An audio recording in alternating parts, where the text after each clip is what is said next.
तिम्रो चप्पल चाहिँ खोइ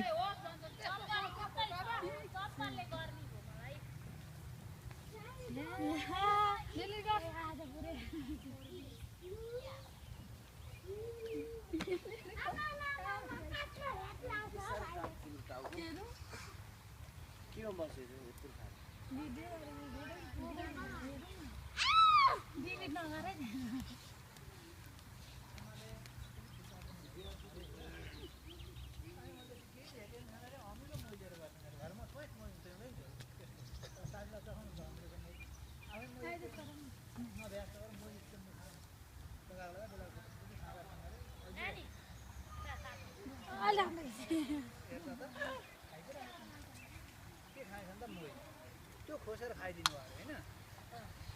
कसले चाहिँ खोसेर खाएको भगवानले किनभने उसलाई त सङ्कोच भयो नि त मनमा विश्वास भयो हैन